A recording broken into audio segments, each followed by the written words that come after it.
Hola, ¿qué tal? ¿Cómo están? En esta presentación vamos a ver los conceptos de trabajo y potencia. En este caso nos piden determinar la potencia que debe de desarrollar una mini grúa para elevar una carga a velocidad constante cuya masa es de 500 kilogramos. La carga se debe elevar a una altura de 9 metros en 30 segundos. El problema establece que la velocidad de elevación debe ser constante, por lo tanto la aceleración debe valer 0. Ahora vamos a modelar la carga como si fuera una partícula en equilibrio, analizando de esta forma el diagrama de cuerpo libre, con lo cual establecemos un eje de referencia vertical. Luego especificamos la dirección hacia arriba como positiva y hacia abajo como negativa. La masa total del sistema es de 500 kilogramos. Recordemos que en el Sistema Internacional de Unidades, la masa se mide en kilogramos. Como la idea de esta presentación es tratar el concepto de trabajo y potencia, vamos a despreciar cualquier fuerza de rozamiento que exista entre la carga y el motor. Debemos tener en cuenta que el motor debe suministrar la fuerza de magnitud F necesaria para elevar la carga hacia arriba. La magnitud de esta fuerza es la tensión en el cable de acero que conecta la carga y el motor. Como sabemos, todos los cuerpos son atraídos hacia el centro de la Tierra, y la fuerza de atracción que ejerce la Tierra sobre un cuerpo se llama fuerza gravitacional. Esta fuerza se dirige hacia el centro de la Tierra. Su magnitud se llama peso y lo asignaremos con la letra P. Por lo tanto, la fuerza que actúa hacia abajo es la fuerza gravitacional. Es decir, la masa de la carga, 500 kilogramos, afectada por la aceleración de la gravedad. La aceleración de la gravedad es una constante. La asignaremos con la letra G y su valor es de 9,81 metros sobre segundos al cuadrado. Ahora reemplazamos los datos y analizamos las unidades. Kilogramos por metro sobre segundos al cuadrado es newton. Por lo tanto, si realizamos el cálculo, la fuerza peso vale 4.905 newton. Ahora, si aplicamos la segunda ley de Newton para la carga,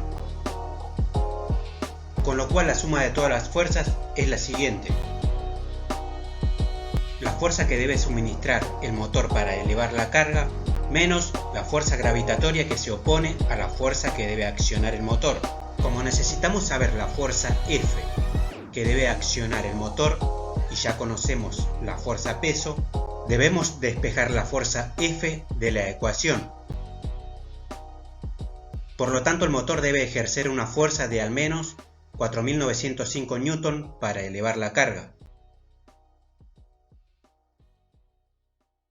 El trabajo mecánico lo definimos con la letra W, siendo el trabajo la fuerza F aplicada a la carga afectada por la distancia, y por el coseno del ángulo formado entre la fuerza F y la dirección del desplazamiento de la carga. En este caso, la distancia será la altura a la cual se debe elevar la carga, es decir, los 9 metros. Como el ángulo que se forma entre la fuerza F y la dirección del desplazamiento es 0 grados, tendríamos un coseno de 0 grados. Coseno de 0 grados es igual a 1. Por lo tanto, la ecuación del trabajo nos queda de la siguiente forma.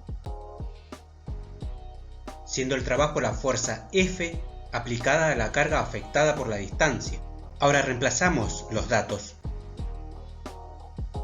Si analizamos las unidades, Newton por metros es igual a Joule, siendo el Joule la unidad de medida del trabajo, con lo cual el trabajo que se debe realizar para elevar la carga debe ser de 44.145 Joule. Ahora vamos a calcular la potencia necesaria para elevar la carga. Vamos a definir a la potencia como el trabajo necesario para desplazar la carga en un determinado tiempo, siendo el tiempo en este caso los 30 segundos.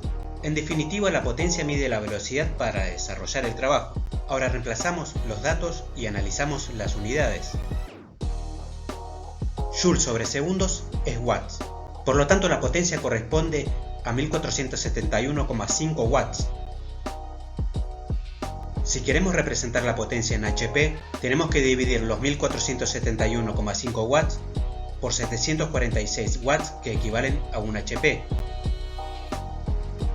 Luego cancelamos las unidades